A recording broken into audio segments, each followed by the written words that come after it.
मानसिंह ने दिल्ली पहुंचकर सम्राट अकबर को राणा प्रताप द्वारा किए गए अपमान की कहानी सुनाई।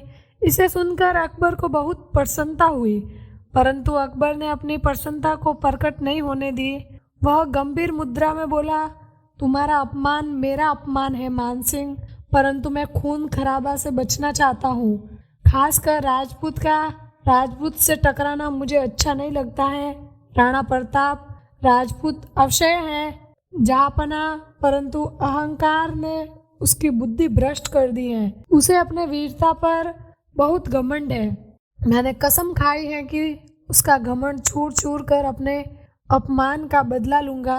अकबर एक ऋण चुप रहा, फिर बोला, लेकिन मानसिंह, तुम तो प्रताप की बड़ी प्रशंसा किया करते। तुम तो उसे परम विवेकी और सुलझा हुआ शासक समझते थे। जब जब मैंने मेवाड़ को अपने राज्य में मिलाने की बात कही, तुमने सदा उसका विरोध किया है। तुम्हारी ये बदौलत अब तक प्रताप चैन से शासन करता रहा। मैं तो राजपूत को अब और ना छेड़ने का मन बना चुका था, परंतु तुम्हारा अपमान।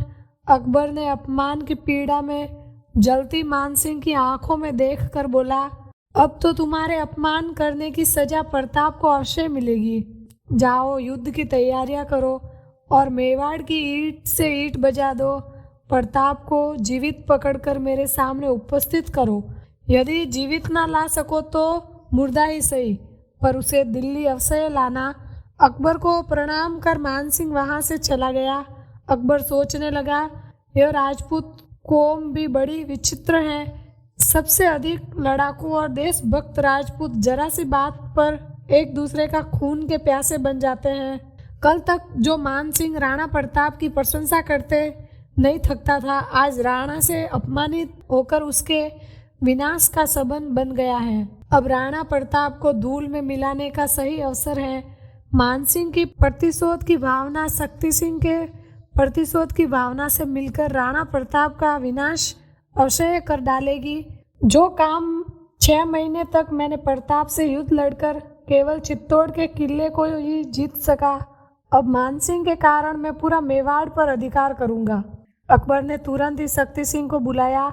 शक्ति सिंह प्रतिशोध की भावना में जल रहा था। उसने आते ही पूछा, जहाँपना, आप प्रताप से निपटने का मौका कब दे रहे हैं? अब मेरे सब्र का बांध टूटने लगा है। इस पर अकबर बोला, अब तुम्हें अधिक इंतजार की जरूरत नहीं है शक्ति सिंह। प्रताप से बदला लेने का मौका तुम्हारे पास खुद ही चल के आ गया है। तुम्हारे बागरूर भाई ने मानसिंह का अपमान कर अपनी मौत का फरमान खुद जारी कर दिया है। शाही फौज की तैयारी हो रही है। देखे तुम्हारी तलवार कितनी गर्दन नापती है। आप मौका तो दीजिए जापना। शक्ति सिंह की बाहें पकड़ने लगी। मैं अकेला ही शाही फौज की विजय का इतिहास लिखूंगा। अवश्य शक्ति सिंह, तुम इन मेवाड़ वासियों को बता दो कि तुम्हारी शक्ति को ना पहचान कर कितनी बड़ी भूल की है। अपनी प्रशंसा सुनते ही शक्ति सिंह का मुंह खुल गया।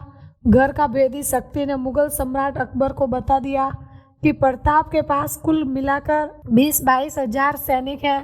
इनमें जान पर खेल जाने वाले राजपूतों के अलावा एक बड़ी संख्या में भील भी है। भील एक जंगली जाति होती है। ये गजब की तीरंदाज होते हैं। वे एकाएक आक्रमण कर गुफाओं में छिप जाते हैं और फिर वहां से अचानक निकलकर बिजली की तेजी से आक्रमण करते हैं। इनसे निपटने के लिए एक विशेष प्रकार की रणनीति बनानी होगी।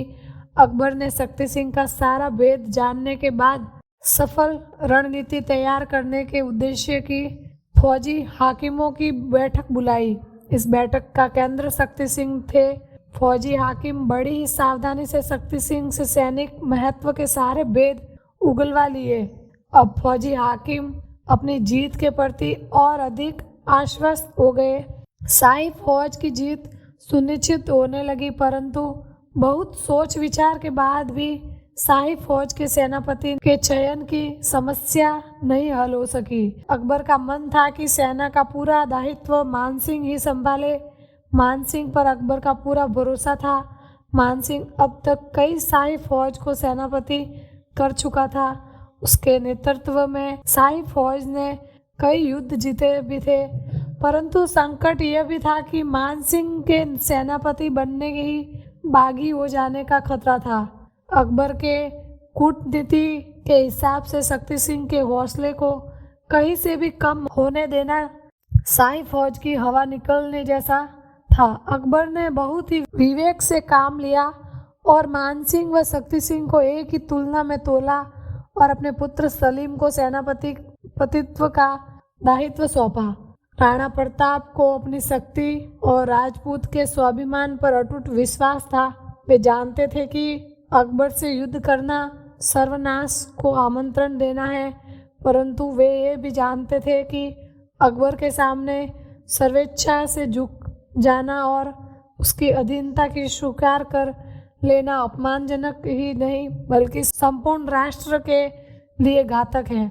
यदि इसी तरह सभी शासक मुगलों के समक्ष बिना किसी प्रतिरोध के आत्मसमर्पण करते रहे तो वह दिन दूरी नहीं जब राजपूती संस्कृति ही नहीं वरना पूरी की पूरी हिंदू संस्कृति ही मिट जाएगी।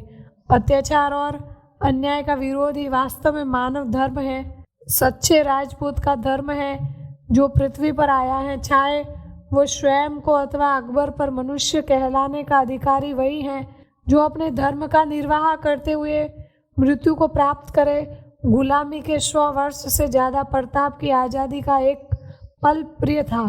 गुलामी की छुपड़ी रोटी की जगह आज़ादी की घास की रोटी प्रताप को ज़्यादा मीठी लगती थी। यही कारण था कि तमाम दबाव के बावजूद प्रताप ने अकबर के विरुद्ध युद्ध करना ही श्रेष्ठ समझा। इस वीडियो को लाइक करें, हमारे चैनल को सब्सक्राइब कर बेल आइकन जरूर प्रेस करें।